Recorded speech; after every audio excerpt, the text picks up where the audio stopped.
아직 5월이지만, 그리고 아직 봄이지만, 분명히 봄이지만 이미 한낮은 여름입니다. 날이 갑자기 추워지거나 더워지면 아무것도 하지 않고 몸만 유지하는 것도 많은 에너지가 소모되는 일입니다. 그렇기 때문에 평소보다 더 많이 쉬고 더 많이 자야 됩니다. 그렇지만 일에 쫓기고 시간에 쫓기는 바쁜 현대 생활 속에서 이게 쉽지는 않겠죠. 그렇다고 하더라도 몸 관리에 각별히 마음을 쓰시기 바라고, 또 하나님께서도 여러분의 건강을 지켜주시기를 주님의 이름으로 축복합니다. 매우 안타까운 소식입니다만 지난 17일 화요일이죠. 새벽 1시경 서울 강남역 인근 어떤 화장실에서 20대 초반 여성이 김아무개라고 하는 34살 남성이 휘두른 흉기에 찔려 사망하는 어처구니 없는 사건이 일어났습니다. 무슨 원한 관계가 있었던 것도 아닙니다. 그 자리에서 어떤 다툼이 있었던 것도 아닙니다. 생전 듣도 보도 못한 일면식도 없던 남자였습니다. 그렇기 때문에 우리에게 주는 충격은 어마어마하게 컸습니다. 이 여성은 단지 여성이라고 하는 이유로, 다른 이유 없이 그냥 여자이기 때문에 목숨을 잃었습니다. 많은 여성들이 분노에 떨고 있습니다. 두려움에 휩싸여 있습니다. 그리고 많은 남성들이 할 말을 잃고 있습니다. 강남역 10번 출구 지붕 아래와 근처 차도 펜스에는 셀 수도 없는 추모 메모지들이 붙여지고 있습니다. 숨진 여성의 명복을 비는 조화도 빼곡히 들어차 있습니다.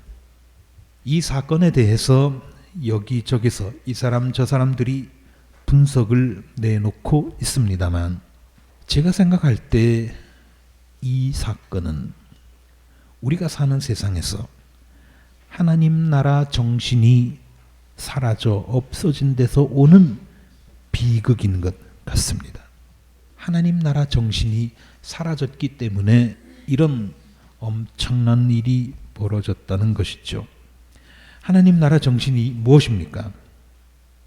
남자와 여자가 동등해야 한다고 하는 것, 부자와 가난한 사람이 같은 인권을 누려야 한다는 것, 내국인과 외국인의 차별이 없어야 한다는 것, 장애인과 비장애인이 아무 거리낌 없이 함께 어울려야 한다는 것, 그런 것들 아니겠습니까?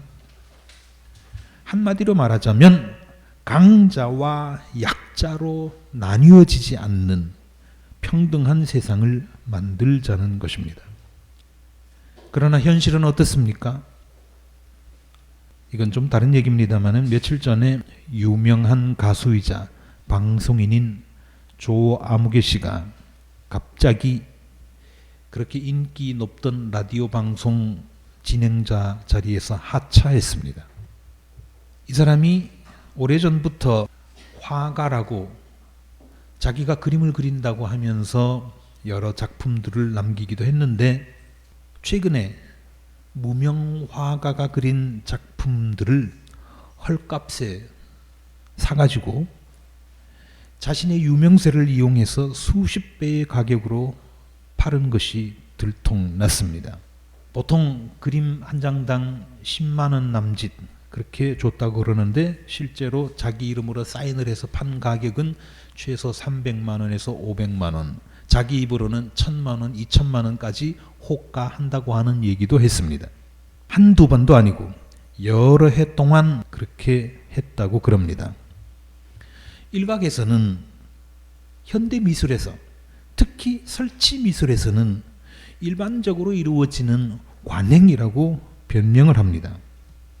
그러나 조 씨의 경우는 엄연히 사정이 다릅니다. 달라도 많이 다릅니다. 이것이 사기죄에 해당하느냐 아니냐를 두고 지금 수사를 하고 있는데 그 문제는 검찰에서 알아서 결론을 내리겠습니다만 현행 법의 문제를 떠나서 이 문제는 강자가 약자를 이용했다고 하는 것, 곧 이른바 갑질을 했다는 데에 핵심이 있습니다. 비슷한 경우가 있죠. 교수가 제자의 논문을 자기 이름으로 발표하는 경우 많이 있지 않았습니까? 이것도 마찬가지입니다. 학생이 논문을 쓰는데 교수가 이거는 내가 지도했다. 그렇게 해서 제자가 실험을 하고 논문을 썼더라도 제자의 수고를 교수가 빼앗아서는 안 된다고 하는 것. 이것이 일반적인 상식 아니겠습니까?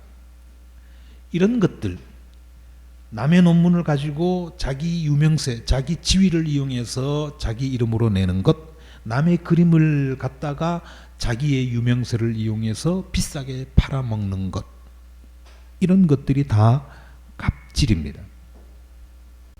이번 강남 여성 살해 사건을 이런 그림 도용이나 논문 도용과 한 선상에서 놓고 해석하는 것이 좀 무리일 수는 있겠습니다만 사건의 근원을 따지고 들어가면 둘 다 아주 못된 인간의 갑질 심리로 설명할 수 있습니다. 이 살인자는 남자가 아닌 여자를 범행 대상으로 지목했습니다. 왜 그랬을까요? 남자는 오히려 자기가 당할 수도 있기 때문에, 그리고 뭔가를 시도했다가 일이 복잡해질 수 있기 때문에 물리적인 힘이 약한 여성을 택한 것입니다. 갑질 중에서도 아주 흉악한 갑질을 실행에 옮긴 것입니다. 몇십 년 전까지만 해도요, 갑질이 어느 정도 용납되는 분위기였습니다. 뭐 높은 사람이 아래 사람 좀 부려먹기로서니 그게 뭐가 문제냐. 남편이 아내를 폭행하더라도 남의 집안 일이라면서 외면했습니다.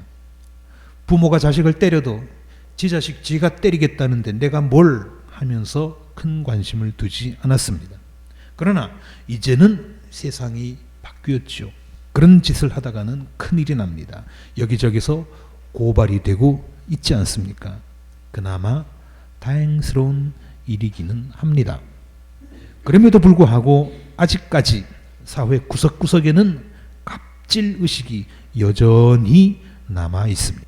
이것이 이번 살해 사건과 같은 그런 무서운 결과로 표출이 된 것이죠. 이제 성경을 잠깐 봅시다. 성경에서 말하는 복된 삶, 우리가 어떻게 사는 것이 복된 삶인가, 행복한 삶인가, 그 답이 전도서 5장 18절에 나와 있습니다. 전도서 5장 18절 이렇게 되어 있습니다. 그렇다. 우리의 한평생이 짧고 덧없는 것이지만 하나님이 우리에게 허락하신 것이니 세상에서 애쓰고 수고하여 얻은 것으로 먹고 마시고 즐거워하는 것이 마땅한 일이요 좋은 일임을 내가 깨달았다. 이것은 곧 사람이 받은 몫이다. 그랬습니다. 수고해서 얻은 것으로 먹는 것, 그리고 마시는 것, 그리고 즐거워하는 것, 이것처럼 복된 삶이 없습니다. 이런 삶의 모습을 성경 곳곳에서 발견할 수 있는데요.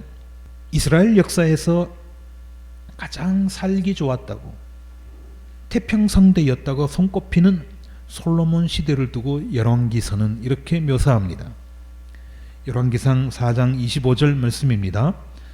솔로몬의 일생 동안에 단에서부터 브엘세바에 이르기까지 유다와 이스라엘의 모든 사람은 저마다 자기의 포도나무와 무화과 나무 아래에서 평화를 누리며 살았다.